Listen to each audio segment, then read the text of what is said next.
So hi అండి, very good morning, welcome to unique Telugu trader. Friends, ఈరోజు నుంచి మనము స్టాక్ ఆప్షన్స్ మీద కూడా ఫోకస్ చేయబోతున్నాము. అంటే ఈ న్యూ ఇయర్, అంటే ఈ డిసెంబర్ ఎండ్ ఆఫ్ ది డేలో స్టార్ట్ చేయాలనే ఉద్దేశంతో స్టార్ట్ చేయడం జరిగింది. ఒక్కసారి మీ స్క్రీన్ మీద చూడొచ్చు. సో డాక్టర్ రెడ్డి ఏదైతే ఉందో అది మనము విత్ 1 లాట్తోనే తీసుకున్నామండి. సో టార్గెట్ అయితే ప్రజెంట్ పెట్టాము, చూద్దాం టార్గెట్ రీచ్ అవుతుందని అనుకుంటున్నాను. డ్యామ్ షూర్గా ఈ లెవెల్ అన్ని గ్రూప్లో కూడా పోస్ట్ చేయడం జరిగింది. సో ఒకసారి చూడొచ్చు స్క్రీన్ మీద మీరు క్లియర్ కట్గా. So waiting for the target అండి. కొంచెం స్టాక్ ఆప్షన్స్లో కొంచెం లిక్విడిటీ తక్కువ ఉంటుంది కాబట్టి మూవ్మెంట్ లైక్ బ్యాంక్ నిఫ్టీలా ఉండదు. But we'll get more accuracy అండి. మోర్ దెన్ 90-95% అక్యురసీతో మనం దీన్ని ముందుకు తీసుకొని వెళ్ళొచ్చని నేను భావిస్తున్నాను. దానికోసమే సపరేట్గా మనము యూటిలిటీ స్టాక్ ఆప్షన్ ఇంట్రెస్టెడ్ అని ఒక గ్రూప్ క్రియేట్ చేయడం జరిగింది. దానికోసం సపరేట్గా ప్రీమియమ్స్ ఏం లేవండి. స్టూడెంట్స్కే కొంచెం గైడెన్స్ కోసము మనము ఇది తీసుకొని వస్తున్నాము. సో యూటిలిటీ స్టాక్ ఆప్షన్స్ దగ్గర కూడా అడుగు పెట్టింది. ఇంతవరకు బ్యాంక్ నిఫ్టీ మాత్రమే చేస్తుండే, ఇప్పుడు స్టాక్ ఆప్షన్స్ మీద కూడా వేసింది. BTST stock options, bank Nifty అన్నిట్లోనూ చేసాము. ఈరోజు నిఫ్టీ మీద కూడా మంచిగా ఫోకస్ చేసాం. So coming to point, target కోసం వెయిట్ చేయాలి. 100% టార్గెట్ వస్తుంది. లైన్లో ఉన్న వాళ్ళు ఎవరైతే ఉన్నారో మీరు దయచేసి వెయిట్ చేయండి. డ్యామ్ షూర్గా వెయిట్ చేయండి. ఎటువంటి ములాజీ లేదు, భయపడాల్సిన పని లేదు. మనం మనం ఏదైతే టార్గెట్ ఫిక్స్ అవుతామో ఆ టార్గెట్ హిట్ అవ్వాలి, లేకపోతే స్టాప్ లాస్. మనం ప్రజెంట్ డ్యామ్ షూర్గా ఎందుకు స్టాప్ లాస్ పెట్టుకుని టార్గెట్ పెట్టామంటే we have that much of confidence, right? అందుకే నేను చెప్పా, ఒక్క లాటే, దీంట్లో మినిమం ఒక లాటే కదండి కామన్గా ఎవరు వేసినా, అవునా? సో మనం ఒక లాట్తో అయితే తీసుకోవడం జరిగింది కాబట్టి సో చూద్దాం. ప్రైస్ మనకి టార్గెట్ హిట్ అవ్వాలి. ఒకవేళ ప్రైజ్ కానీ మన డైరెక్షన్లో వెళ్ళకోకుండా ఆపోజిట్ డైరెక్షన్లో వస్తే నేను అప్పుడు చెప్తాను ఏం చేయాలి అనేది చెప్తాను. ఓన్లీ నేను ఎలా తీసుకుంటున్నానో చెప్తున్నాను మీకు. లైన్లో ఇక్కడ అందరికి అర్థమవుతుందా? మీరు తీసుకుంటారా తీసుకోరా అనేది నాకు అనవసరం. నేను స్టాక్ ఆప్షన్లోకి దిగితే ఇలా ట్రేడ్ చేస్తున్నాను, ఇలా టార్గెట్ పెట్టానని చెప్పి మీకు లైవ్లో తీసుకోవడం జరిగింది, మీ ముందే తీసుకోవడం జరిగింది. సో వెయిట్ చేస్తున్నాం, చూద్దాం. మనకి టార్గెట్ మ్యాక్స్ టు మ్యాక్స్ 95% అక్యురసీతోనే టార్గెట్ హిట్ అవుతుందండి. సో వెయిట్ అయితే చేస్తున్నాను. ఏదో స్టాప్ లాస్ హిట్ అవుతుందా, టార్గెట్ హిట్ అవుతుందంటే టార్గెట్ ఇంకా ఎక్కువ వెళ్ళొచ్చు కదా అనుకుంటే మేబీ దానికి మించిన ప్రైస్ మూమెంట్ పైకి జరిగినా కూడా మనం మళ్ళీ దాన్ని యాక్సెప్ట్ చేయలేం. మళ్ళీ పుల్ బ్యాక్ వస్తుంది, మళ్ళీ మార్కెట్ పడవచ్చు అవకాశం. సో ఏదైతే మనం టార్గెట్ పెట్టుకున్నామో ఆ టార్గెట్ని రీచ్ అయిన తర్వాత మార్కెట్ అక్కడి నుంచి మళ్ళీ పడి మళ్ళీ మన ఎంట్రీ ప్రైస్కి మళ్ళీ రావచ్చు. అలాంటి సిచ్యువేషన్లు ఉన్నాయి. రెడ్ వచ్చినంత మాత్రం భయపడొద్దండి. రెడ్ కలర్ క్యాండిల్ వచ్చినంత మాత్రాన్ని ఎటువంటి పరిస్థితుల్లో భయపడొద్దండి. మనము ట్రేడర్లం, అంటే స్టాక్ మార్కెట్లో మనము ట్రేడర్లము మనం ఎప్పుడు ప్రౌడ్గా చెప్పుకోవాలంటే రెడ్ గ్రీన్ అనేది పార్ట్ ఆఫ్ ఏ గేమ్ మాత్రం మనం ఫీల్ అవ్వాలి. అది మన బ్రెయిన్లో అలవర్చుకుంటూ వెళ్ళాలి, ఓకేనా? అలా అలవర్చుకుంటూ వెళ్ళితేనే మనకి సక్సెస్ అనేది తొందరగా వస్తుంది, లేకపోతే ఇబ్బంది అవుతుంది. సో భయపడకండి. సో నేనైతే హోల్డ్ చేస్తున్నా. ఎవరైనా భయపడే వాళ్ళు ఉంటే you can exit, not at all issue. Stock యొక్క ఆప్షన్స్తో మనం ముందుకి ఈరోజు నుంచి, అంటే ఫస్ట్ నుంచి మళ్ళీ ఎక్కువ స్టార్ట్ చేసేసి ఒక గ్రూప్ పెట్టుకొని క్లియర్ కట్గా డైలీ ఒక 2-3 స్టాక్స్ సెలెక్ట్ చేసుకొని నేను ట్రేడ్ చేస్తాను. ఏవైతే నేను ట్రేడ్ చేస్తానో అవి మీ ముందు పెట్టడం జరుగుతుంది. చూద్దాం ఎవరైతే నాతో ఉన్నారో ఇప్పుడు ప్రజెంట్ స్టూడెంట్స్. యూట్యూబ్లో వాళ్ళకి కామన్గా క్యాజువల్గా క్లాసెస్ ఇస్తున్నాయి కదా.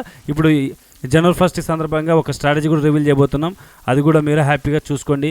యూట్యూబ్లో వదిలిన స్ట్రాటజీస్ ఏవైనా మోడిఫికేషన్స్, అంటే ఏదైనా మనకి డౌట్స్ ఉన్నాయంటే ఆ స్ట్రాటజీ మీద డౌట్ సెషన్ కోసము మేము 2 months వన్స్ ఒక్కసారన్నా యూట్యూబ్లో డౌట్ సెషన్ అనేది ఒకటి పెట్టడానికి నిర్ణయించుకున్నాము. సో దాన్ని బేస్ చేసుకొని అది ముందస్తు టైం టేబుల్ ఇస్తాము. ఆ రోజు అందరూ జాయిన్ అవ్వచ్చు. అందరూ మీ కామెంట్ రూపంలో పెడితే మోర్ దాన్ 2-3 hours అయినా 4 hours అయినా కూడా ప్రతి ఒక్క స్ట్రాటజీ క్లారిఫికేషన్ చేసుకొని యూట్యూబ్లో పెట్టిన డౌట్స్ అవి కూడా యూట్యూబ్లో వాళ్ళకు కూడా క్లారిఫికేషన్ ఇస్తాను. అడిషనల్ కన్ఫర్మేషన్ వేరు, అక్కడ ఇచ్చిన స్ట్రాటజీ మీద డౌట్స్ ఉంటే ఆ డౌట్స్ క్లారిఫికేషన్ వేరు. సో రెండు గుర్తించాలి. సో తర్వాత ప్రజెంట్ అయితే నడుస్తుంది, మంచి ప్రాఫిట్ అయితే నడుస్తుంది. వెయిట్ చేస్తున్నాం. యాక్చువల్గా మనకి కింద పడాల్సింది లిమిట్ ఆర్డర్లో. సో కాకపోతే ఇంక మనము ఎంట్రీ తీసుకునేసరికి స్ట్రైక్ సెలెక్షన్ చేసుకొని ఎంట్రీ తీసుకునేసరికి కొంచెం ముందు పడ్డది. సో లేకుంటే ఇప్పటికే మనకి 4,000 వస్తుంది. అట్లీస్ట్ నాకు తెలిసి ఒక 4,000-5,000 అయితే బుక్ చేయొచ్చు. మనం చూద్దాం, హోల్డ్ చేద్దాం. మన నమ్మకమే మన బలం, ఓకేనా? నమ్మకంతో ఏదైనా చేస్తే అది సాధ్యమవుతుందని ఎక్కువ నమ్మొచ్చు మనము. చూద్దాం. Waiting. How many of you waiting? Sir target hit అవుతుందా, స్టాప్ లాస్ హిట్ అవుతుందా అడుగుతున్నాం. టార్గెట్ హిట్ అవుతుందా? Once utility Kranti sir enter stock market repeat. ఏం రిపీట్ అవుతుంది? ఇడికి రిపీట్ అవుతుంది, ఎట్లా అలా ఏముండదు కదా. రివర్స్ కాకపోతే చాలు, మన డైరెక్షన్లో మ్యాక్సిమం వస్తుంది. టెన్షన్ పడాల్సిన పని అయితే లేదు. సో ఎందుకంటే మనం ఒకటి ఏదైనా నమ్మకంతో ట్రేడ్ తీసుకుంటే ఆ ట్రేడ్ ఎలా ఉంటుంది అన్న విషయము మనం గమనించాలి. సో దాన్ని బేస్ చేసుకొని చూద్దాం. సో ఈ ట్రేడ్ అయిపోయిన తర్వాత మనం క్లోజ్ చేద్దామండి. క్లోజ్ చేసేసి నాకు కూడా బయట పని ఉంది, బయటకు వెళ్తున్నాను. అది అయిపోయిన తర్వాత ఏమన్నా మనం బయట ఉన్నా కూడా నేను లెవెల్స్ అయితే ఇస్తాను. దాన్ని బేస్ చేసుకుని ఏమన్నా మనకి మంచి ఎక్యురేట్గా ఏమన్నా 2-3 ట్రేడ్లు దొరికితే దాన్ని బేస్ చేసుకుని నేను మొబైల్లో తీసుకొని మొబైల్లో నుంచి అప్డేట్ చేస్తాను. ఓకే, పాసిబుల్ అయితే ఈ వీడియో ఎండ్ కార్డులో దాన్ని అటాచ్ చేసుకుందాం. ఓకేనా? ఇంకా చెప్పాలి. ఈ వెయిటింగ్ బాగా స్లో ఉంది కదా. బ్యాంక్ నిఫ్టీ ఇంత స్లో ఉండదు. కామన్గా అయితే బ్యాంక్ నిఫ్టీ ఇంత స్లో ఉండదు. బ్యాంక్ నిఫ్టీలో మూమెంటు మంచిగా ఉంటుంది. సో స్టాక్ ఆప్షన్స్ కదా, ఇలాగే ఉంటుంది అండి. ఇదన్నా కొంచెం కదులుతుంది ఈరోజు. సో వేరేవైతే అసలు కదలవండి. మీరు చూడొచ్చు, చాలా డల్ అయితే, చాలా ఓపిక ఉండాలి దీని మీద. ఇంకా పేషెన్స్తోనే డబ్బులు సంపాదించుకోవచ్చు స్టాక్ మార్కెట్లో, ముఖ్యంగా స్టాక్ ఆప్షన్స్లో. కాకపోతే ఇక్కడ ఒక రిలాక్సేషన్ ఏంటంటే, ఇక్కడ ఏదైనా మార్కెట్ ఆర్డర్ తీసుకోస్తారు. మార్కెట్ ఆర్డర్స్కి స్టాక్ ఆప్షన్స్ తీసుకోదు. లిమిట్ ఆర్డర్లోనే ప్లేస్ చేసుకోవాలి. You can place at a time stop loss target. Okay, తీసుకోవచ్చు. అది మనం జీటీ ఆర్డర్లో తీసుకోవచ్చు. అండ్ వీఆర్ మనకు అలైజ్బ్లూలో కానీ అబ్స్ట్రాక్ట్స్లో కానీ రెండింటిలో సపోర్ట్ చేస్తుంది. సో వేరే బ్రోకర్ల గురించి మనం మాట్లాడద్దు, ఎందుకంటే మనం దాని గురించి ఇక్కడ చెప్పట్లేదు కాబట్టి మనం మాట్లాడి కూడా waste. Thank you sir, thank you so much. అందరికీ ఏమంటారు, అడ్వాన్స్ హ్యాపీ న్యూ ఇయర్ అంతే. అందరూ మన వాళ్ళే కదండి, హ్యాపీ న్యూ ఇయర్ చెప్పుకోవాలి కదా. నేను చెప్పినట్లే మార్కెట్లో చెప్పాను కదా, మనం మార్నింగ్ ఏదైతే మనం మాట్లాడుకున్నామో ఒకసారి గమనించాలి. ఓకేనా? దాన్ని మనం కంపల్సరీ చెప్పాలి. ఏదైతే ప్రీ మార్కెట్ రిపోర్ట్లో మనం మాట్లాడుకున్నామో, ఇప్పుడు మన వాళ్ళు ఆల్మోస్ట్ ఏం చెప్పారు, అలా ప్రీ మార్కెట్లో రిపోర్ట్లో మనం జాయిన్ అయినప్పుడు అందరూ ఏమన్నారు, మార్కెట్ జనవరి ఫిబ్రవరికి ఎలా ఉండబోతుందంటే డ్యామ్ షూర్గా ఒక్కరు కూడా ఆపోజిట్ ఆన్సర్ లేకుండా వన్ వర్డ్ ఆన్సర్, ఫాలింగ్ జరగబోతుంది అని. సో అంత పవర్ఫుల్గా చెప్పగలుగుతున్నారంటే అది వెరీ హ్యాపీ అండి. ఎందుకంటే దాంట్లో బ్యాక్ టెస్ట్ రిపోర్ట్ కూడా అంతే ఉంటుంది కాబట్టి we feel very happy, right? టార్గెట్కి దగ్గరికి అయితే వచ్చేసాం. Waiting for the target. So please చూద్దాం, టార్గెట్ త్వరగా రావాలి. ఎందుకంటే ఇయర్ ఎండింగ్ మంచిగా ప్రాఫిట్తో క్లోజ్ చేస్తే హ్యాపీ కదా. సార్ ఒక్క సింపుల్ సార్, డైలీ 50,000 ఈజీ సంపాదించుకోవచ్చు.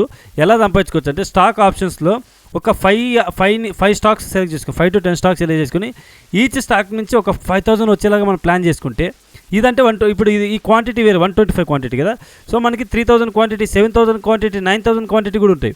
దాంట్లో ₹1 వచ్చినా 10,000 వచ్చేస్తుంది. రూపాయి అంటే దాంట్లో మూమెంట్ ఉండదు అనుకోండి, బట్ మూమెంట్ తగ్గట్టుగానే ఉంటుంది. ఇక్కడ మనకి రూపాయలు కొంచెం మంచిగా మూవ్ అవుతుంది కాబట్టి సో క్వాంటిటీ తక్కువ ఉంది. పైసల్లో మూవ్ అయ్యేటివి క్వాంటిటీ ఎక్కువ ఉంటుంది, లాట్ సైజ్ క్వాంటిటీ ఎక్కువ ఉంటుంది. సో దాన్ని బేస్ చేసుకొని తీసుకోవాలి. నేను అవే సెలెక్ట్ చేస్తాను. నేను అంటే మండే నుంచి మనం ప్లాన్ చేస్తాం కదా, దాన్ని బేస్ చేసుకొని నేను ఇవ్వడం జరుగుతుంది. చూద్దాం, వెయిటింగ్. టార్గెట్ హిట్ అయిపోతుంది. సో టార్గెట్ హిట్ అయిపోయిన తర్వాత మనం చూద్దాం, మళ్ళీ ఈ సెషన్ క్లోజ్ చేసేసుకొని నాకు కూడా వర్క్ ఉంది కదా, ఆల్మోస్ట్ టార్గెట్ ఉన్నాయి. సార్ ఒకటి హిట్ అయితే టార్గెటా, లేకపోతే ఎగ్జిటా స్టాప్ లాస్ దగ్గర, అంతే. మధ్యలో ఎగ్జిట్ వద్దు, భయపడాల్సిన పని లేదు. నేను చెప్పాను, నేను స్టార్టింగ్లోనే చెప్పాను, అదే మాట మీద ఇప్పటివరకు ఉంటున్నాను. చూద్దాం, వెయిటింగ్. ఇంకొక మూవ్ అట్లా జస్ట్ పైకి వచ్చేస్తే అయిపోతుంది. ఇంకొక మూవ్ వెయిటింగ్, అందరూ వెయిటింగ్. నేను చాలా వెయిటింగ్. చాలా రోజుల తర్వాత స్టాక్ ఆప్షన్ చేస్తున్నాం కదా, దానికి వెయిటింగ్. కమాన్, సూన్ త్వరగా రావాలి. ఆల్మోస్ట్ ఆల్ వచ్చేసాం. 4,000 ప్లస్ ప్రాఫిట్ అయితే రన్ అవుతుంది. స్క్రీన్ మీద మీరు చూడొచ్చు. వెయిటింగ్. ముందుగానే కంగ్రాచులేషన్ చెప్పొద్దండి, వచ్చేస్తుంది. వచ్చినాక చెప్పుకుందాం, చూద్దాం. Sir super. Thank you so much sir. ఇదే నేను కోరుకుంది, ఇలాంటి అక్యురసీ మనం చేద్దాం. Thank you so much and love you. Take care, by. So friends, ఇక్కడ కూడా చూడొచ్చు మీరు. సో ఈరోజు మనము స్టాక్ ఆప్షన్స్ మీద ఫోకస్ చేసాం కదా. సో అందులో భాగంగా ఇక్కడ చూడొచ్చు మనం క్లియర్ కట్గా. సో విత్ 1,02,1250 ప్రాఫిట్ రన్ అవ్వగానే మనం చెప్పాము ట్రయల్ చేసేసి బుక్ చేసుకోమని. 198 వరకు వెళ్ళింది. సో 1,00,000తో ప్లాన్ చేసుకున్నా కూడా 3,000 అయితే ప్రాఫిట్ వచ్చిందండి. స్టాక్ ఏది మనం తీసుకున్నాం, అపోలో ఓకేనా. హెచ్డిఎఫ్సి ఎస్ఎల్ ఇచ్చిందండి. జస్ట్ 80 పైసా స్టాప్ లాస్తో 80 పైసా స్టాప్ లాస్ ఇచ్చాను, 80 పైసా ఎస్ఎల్ ఇచ్చింది. సో పవర్ గ్రిడ్ కూడా ఇచ్చాను, పవర్ గ్రిడ్ ఎంట్రీ దొరకలేదు. అపోలో ఎంట్రీ దొరికింది. అపోలో ఎంట్రీ దగ్గర నుంచి మనకి 20 పాయింట్స్ ప్లస్ వచ్చింది. 20 పాయింట్స్ రాగానే నేను ట్రయల్ చేయమని చెప్పాను. అంతేకాకుండా తర్వాత నేను ప్రైజ్ నిఫ్టీలో 2 ట్రేడ్స్ ఈరోజు మనము లెవెల్స్ ఇవ్వడం జరిగింది. ఒకటి క్లియర్ కట్గా entry, stop loss, target 3 place చేయడం జరిగింది. అట్ ఏ టైము ప్లేస్ చేయడమే కాకుండా అది నేను టార్గెట్ ఇచ్చాను, మినిమం టార్గెట్ ఒకసారి మీరు చూడొచ్చు. టార్గెట్ ఎంత ఇచ్చాము, 141 రైట్ ఇచ్చామా, 141 ఇచ్చాము. ఎప్పుడు ఇంకా ఎంట్రీ దొరకకముందు, ఇది ఎంట్రీ దొరకకముందు వన్స్ ఎంట్రీ ట్రిగ్గర్ అయిన తర్వాత 1:3 అయితే వచ్చేసింది. ఇక్కడ చూడొచ్చు 1:3, 1:4, 1:5, 1:7. సో అక్కడ తర్వాత సేఫ్ ట్రైల్ ఎవరైతే రిస్క్లో ఉంటారో వాళ్ళు 1:10 దగ్గర బుక్ చేసుకున్నారు, 1:7కి ట్రైల్ చేసుకున్నారు. సో ఇక్కడ క్లియర్ కట్గా మీరు చూడొచ్చు 1:10. ఓకేనా, 1:10 ప్రైజ్ వచ్చేసింది. సో ఎగ్జాక్ట్గా 1:15. సో ట్రైల్ చేయమని చెప్పాను. So target done. మనం ఏదైతే టార్గెట్ ఇచ్చామో ఇది ఏదైతే 241 టార్గెట్ ఇచ్చామో సో 140 అది టార్గెట్ హిట్ అయిపోయింది. ఓవరాల్గా 1:20తో క్లోజ్ అయింది. సో ఇలా ట్రేడ్ ఎగ్జిక్యూషన్లో ఇప్పుడు కొత్తగా ఇవి కేవలం యూటీటీలో ఈ సపోర్ట్ చేయడం జరుగుతుంది. ఈ పాయింట్ ఆఫ్ వ్యూలో స్టార్ట్ చేయడం జరిగింది. సో ఇది కొనసాగించాలా, ముందుకు ఇలా తీసుకెళ్లాలా లేదా అనే విషయం కూడా ఒకసారి చెప్దాం. సో అందులో భాగంగా ఇది కూడా చూడొచ్చు ఒకసారి. సో నిఫ్టీ 128 వరకు మనం 156 టార్గెట్ ఇచ్చాం కదా. సో ఈ 156 టార్గెట్ కూడా మనకి క్లియర్ కట్గా ఇచ్చేసింది. చూపిస్తాను అది కూడా. ఇదిగో చూడండి ఇది. So boom target done. ఓకేనా. సో చూడండి ఇదే టార్గెట్ డన్. ఎగ్జాక్ట్గా మనకి 156 టార్గెట్ ఇచ్చిన తర్వాతే మళ్ళీ మార్కెట్ కొంచెం బౌన్స్ అయితే అయింది. సో నిఫ్టీ 2 ఇచ్చాం, 2 సక్సెస్ అయ్యాయి. తర్వాత హెచ్డిఎఫ్సి ఒకటి కొంచెం డౌన్ అయింది. ఇప్పుడు మీరు చూసిన డాక్టర్ రెడ్డిది, తర్వాత మన అపోలో 2 బ్రహ్మాండంగా వర్కౌట్ అయ్యాయి. సో కేవలం ఒక స్టాక్కి, అది కూడా జస్ట్ 70 పైసా 80 పైసా ఎస్ఎల్ ఒకటి, మిగతావి 5 బ్రహ్మాండంగా వచ్చేసాయి. సో ఇలా డైలీ సపోర్ట్ చేద్దామని నేను అనుకుంటున్నాను. చూద్దాం ఇది ఎక్కడి వరకు వెళ్తుంది అనేది. ఓకేనా. Thank you so much and love you. Take care. Bye bye.